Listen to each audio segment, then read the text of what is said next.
Hello students. आज हम auditing पढ़ेंगे। तो ऑडिटिंग बेसिकली क्या होता है कि ये क्रिटिकल एग्जामिनेशन होता है बुक्स ऑफ अकाउंट्स का। तो हम एग्जांपल से समझते हैं कि जैसे मिस्टर ए हुआ, इसमें मिस्टर ए हमारा सोल प्रोप्राइटर है।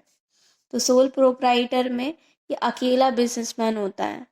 तो इसने अपने बिजनेस में एक एम्प्लॉय हायर कर रखा है जो कि परचेज संभालता है, सेल्स संभालता है, और जितने भी रिकॉर्ड्स होते हैं सब के सब यही एम्प्लॉय संभालता है, यही मैनेज करता है। जैसे कैश हो गया, कैश और चेक से रिलेटेड हो गया, जो भी है ये सब एक एम्प्लॉय संभाल रहा है इस वाले बिजनेस में। तो इसमें क्या कर सकता है ये एम्प्लॉय जो है वो, उसके लिए बहुत आसान है कि वो मिसलीड कर सके बिजनेस को और फ्रॉड कर सके मिस्टर एक्स के बिजनेस के साथ।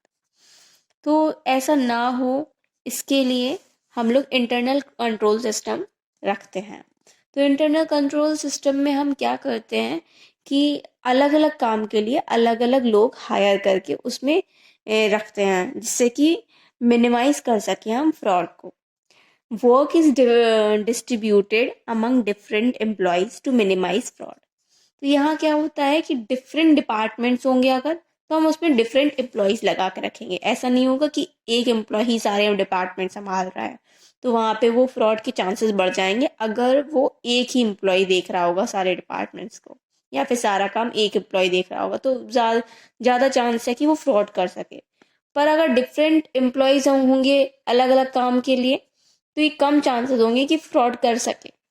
जैसे कि अगर परचेजेस है, सेल्स है और बिलिंग के, ये सारे रिकॉर्ड्स बनाते हैं, तो ये सब अलग अलग रिकॉर्ड्स तैयार करेंगे और अलग अलग लोग तैयार करेंगे। ठीक। तो हमारा ऑडिटर मेनली हमारा इंडिपेंडेंट पर्सन होगा, इंडिपेंडेंट पर्सन जो कि एक्सपर्ट होगा अकाउंट्स का। तो ये चेक करेगा हमारे बुक्स ऑफ अकाउंट्स को, जैसे जर्नल हो गया, लेजर हो गया, ट्रायल बैलेंस हो गया। तो ये सारी चीज़ें जो हमारी बुक्स ऑफ अकाउंट्स है, ये चेक जो करेगा, इस प्रोसेस को हम लोग कहते हैं ऑडिटिंग। और जो करेगा, जो पर्सन करेगा, उसको हम कहेंगे ऑडिटर। और ये जो ऑडिट हो रहा है, वेरीफाई हो रहा है, इसको हम कहेंगे ऑडिट। तो ये जो वेरीफाई कर रहे हैं बुक्स ऑफ अकाउंट्स को, ये एक सपोर्टिंग आइटम्स से वेरीफाई करके कर रहे हैं। तो ये उस वेरीफाइंग आइटम को हम बोलते हैं वाउचर, जिससे वेरीफाई करते हैं। ठीक है। उसके बाद आता है हमारा ऑडिट रिपोर्ट। तो ऑडिट रिपोर्ट क्या होता है कि ये जो वेरीफाई करने के बाद जो ऑडिटर एक रिपोर्ट बनाता है, जिसमें वो बताता है कि ये हमारी कंपनी का जो ये जो रिकॉर्ड्स हैं वो true and fair view show कर रहे हैं कंपनी का या नहीं। और अगर वो ट्रू एंड फेयर शो करते हैं तो वही वही वो दिखाता है, अगर नहीं करेंगे तो नहीं दिखाएगा। तो ये ऑडिट रिपोर्ट जो है वो बहुत इंपॉर्टेंट हो जाती है शेयर होल्डर्स के लिए। ये ऑडिटर हम अपनी रिपोर्ट देता है ओनर्स को। ओनर्स कौन होते हैं? Share holders of the company. For example अगर हम लेते हैं कि रिलायंस लिमिटेड है, रिलायंस लिमिटेड अपने शेयर कुछ इशू किए होगा पब्लिक में, तो वो पब्लिक को true and fair view show करना पड़ेगा। पर यहाँ पे जो डायरेक्टर है रिलायंस का लिमिटेड के, वो नहीं शो कर रहे हैं सही सही जो पोजीशन है असेट्स और लायबिलिटी की, वो वीक शो कर दे रहे हैं, और जो प्रॉफिट्स हैं उनको लॉसेस में दिखा रहे हैं कि उनको पब्लिक को पैसा ना देना पड़े, डिविडेंड ना देना पड़े, इसीलिए दिखा रहे होंगे। तो ये जो फ्रॉड है, ये डायरेक्टर्स ये कैसे कर सकते हैं? ये फ्रॉड तीन तरीके से कर सकते हैं।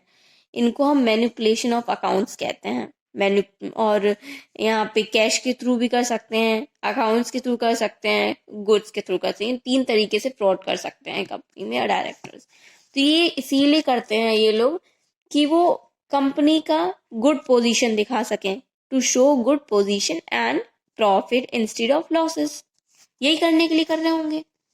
तो फिर उसके बाद क्या होगा कि जब अगर और उसके बाद क्या होगा कि ऑडिटर चेक करेगा कि ये लोग सही दिखा रहे हैं कि नहीं। अगर नहीं दिखा रहे होंगे तो वो अपनी रिपोर्ट में लिख देगा कि ये रिपोर्ट क्वालिफाइड रिपोर्ट है, क्लियर रिपोर्ट नहीं है। तो आगे पढ़ते हैं।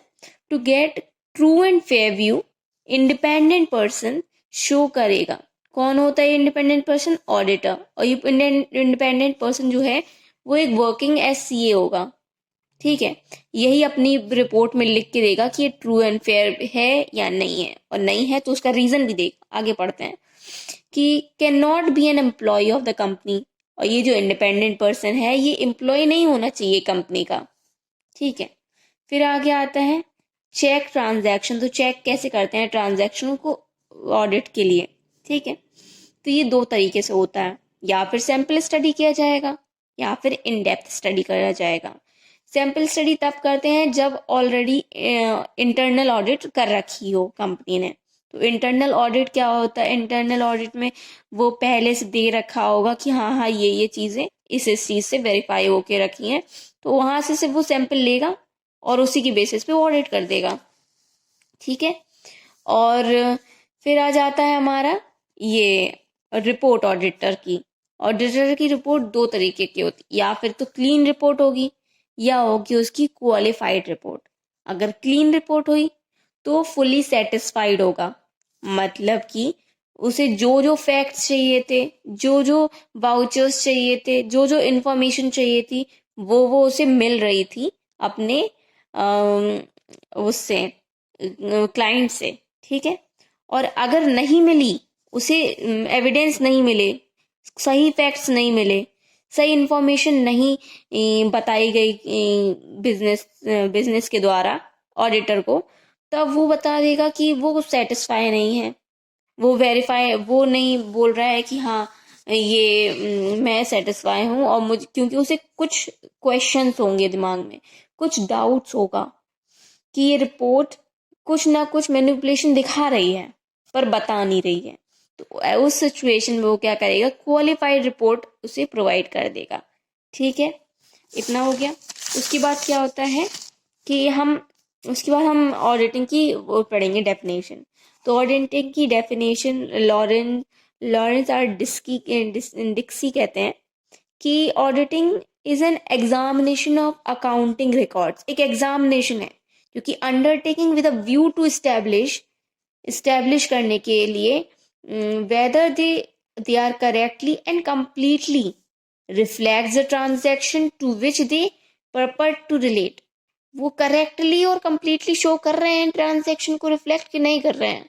ये हमारा डिक्सी बोलते हैं ऑडिटिंग के बारे में। ये इसकी डेफिनेशन है। आप लोग नोट कर सकते हैं। इसको ऐसे नोट्स में लिखेंगे तो ज़्यादा नंबर मिलेगा। फिर आ जाएगा मोस्ट पॉपुलर डेफिनेशन है स्पाइस और पैगलर की। तो स्पाइस और पैगलर कहते हैं कि ऑडिटिंग जो है is an examination of books of accounts and vouchers of a business. ये एग्जामिनेशन है बुक्स ऑफ अकाउंट्स का और वाउचर्स का जो कि बिजनेस में आते हैं, ठीक है। ये बैलेंस शीट भी बताता है प्रॉपरली ड्रॉन अप है कि नहीं है, ठीक है। फिर उसकी डेफिनेशन में ये भी बोल रहा है कि whether the P and L accounts gives a true and fair view of P and L for the financial period के लिए जो पी एंड एल बनाया गया है वो true and fair view show कर रहा है या नहीं कर रहा है। फिर आगे बोलता है स्पाइसर और पैगलर में कि according to the best of his knowledge वो एक्सप्लेनेशन ड्रॉ करता है, गिव्स हिज एक्सप्लेनेशन। वो जो भी उसे समझ में आता है उन सारी इंफॉर्मेशन के बेसिस पे जो कि उसे प्रोवाइड की गई हैं, उसके बेसिस पे उसे जो समझ में आता है वो अपनी रिपोर्ट में देगा। As shown by the book, जो कि बुक शो कर रही हैं वही वो देगा। ऐसा नहीं है कि वो खुद से बना के बोल देगा कि हाँ ये था, नहीं, ऐसा वो नहीं करेगा। जो कि उसे शो दे रहे होंगे उसी के अकॉर्डिंग वो अपना डिसीजन बताएगा। And if not in what respect he is not satisfied, अगर वो सेटिस्फाइड नहीं है तो उसे लिखना पड़ेगा अपनी रिपोर्ट में कि वो क्यों सेटिस्फाइड नहीं है। उसे बताना पड़ेगा कि वो क्यों नहीं है। हर कौन से फैक्ट्स हैं, कौन सी फिगर्स है, कौन से वाउचर्स हैं जिसकी वजह से वो नहीं सेटिस्फाई कर रहा है, कौन सा ट्रांजैक्शन है, उससे सब कुछ ये अपने रिपोर्ट में लिखना पड़ेगा। तो ओवरऑल हमारा स्पाइसर और पैगलर भी वही सेम चीज़ कह रहे हैं कि ये एग्जामिनेशन ऑफ एग्जामिनेशन है, क्रिटिकल एग्जामिनेशन है बुक्स ऑफ अकाउंट्स का, वाउचर्स का, balance sheet properly drawn up है कि नहीं है, whether the P&L account are true and fair view show कर रहे हैं कि नहीं है। फिर ये सारी चीज़ों के बाद वो अपने बेस्ट ऑफ नॉलेज के अकॉर्डिंग बताएगा, अपने बेस्ट ऑफ नॉलेज के अकॉर्डिंग वो बताएगा कि एक्सप्लेनेशन देगा अपनी रिपोर्ट में कि सही है कि नहीं है। ठीक है, उसके बाद ये वो शो करेगा बुक्स ऑफ अकाउंट्स का ट्रू एंड फेयर व्यू, और अगर नहीं सेटिस्फाइड है तो उसका रीज़न भी देना पड़ेगा उसे। ये कहते हैं स्पाइसर और पैगलर। ये पूरी डेफिनेशन है, इसको अगर लाइन वाइज पढ़ो तो ये पूरी डेफिनेशन है, इसको समझाने के लिए पॉइंट्स बनाया गया। So you can take a screenshot if you want. उसके बाद हम लोग पढ़ते हैं कि जो ICAI ने डेफिनेशन दी है, institute of chartered accountant of India ने जो दी है ऑडिट की डेफिनेशन, उसको पढ़ेंगे। So audit is a systematic and independent examination.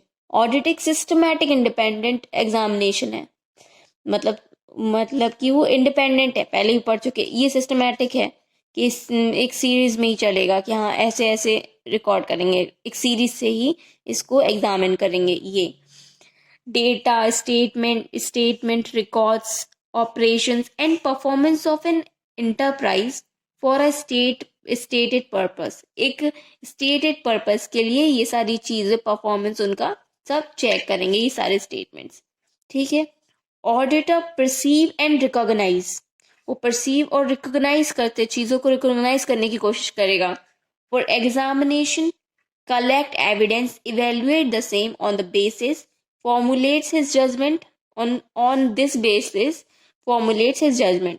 तो ऑडिटर क्या करता है कि पहले तो एग्जामिन करेगा चीज़ों को, वो कलेक्ट करेगा एविडेंस को कि कौन से ट्रांजैक्शन में कौन से एविडेंस की ज़रूरत है। वो हर एक ट्रांजैक्शन के लिए एविडेंस लाने की कोशिश करेगा, मैच करने की, उसे वेरीफाई करना है ना। तो उस बेसिस पे ही वो इवेल्युएट करेगा उन सारी ट्रांजैक्शन को, उस बेसिस पे वो अपना जजमेंट फॉर्मुलेट करेगा कि उसने क्या नोटिस किया इन सब चीज़ों में। ठीक है। Which is communicated through his audit report, और जो कि ये सारी चीज़ें ऑडिट रिपोर्ट के जरिए कम्युनिकेट किया जाएगा शेयर होल्डर्स को। ठीक है। तो ओवरऑल इसकी मीनिंग क्या निकल कर आती है कि it is a intelligent and a critical examination. ये क्रिटिकल एग्जामिनेशन है और इंटेलिजेंटली किया गया है। इंडिपेंडेंट क्वालिफाइड पर्सन करेगा इसको, with the help of vouchers, documents and information, explanation received from the client। उन्हीं वाउचर्स और डॉक्यूमेंट से करेगा और वही इंफॉर्मेशन से करेगा जो कि क्लाइंट ने उसे बताई हो। अपने से खुद कुछ नहीं बनाएगा, जो उसे मिल रहा है उसी के बेसिस पे वो अपनी रिपोर्ट तैयार करेगा। सेटिस्फाई करेगा खुद को और ऑथेंटिसिटी से, सारी चीज़ों से जो कि उसे मिल रही हैं उसी से वो सेटिस्फाई करके अपनी रिपोर्ट तैयार करके कम्युनिकेट करेगा शेयर होल्डर्स को। ये ओवरऑल मीनिंग निकल कर आई है। ठीक है। अब नेक्स्ट वीडियो में we will study the features of the audit. तो अभी तक के लिए यहीं तक। Like, subscribe my channel for more study videos. Thank you.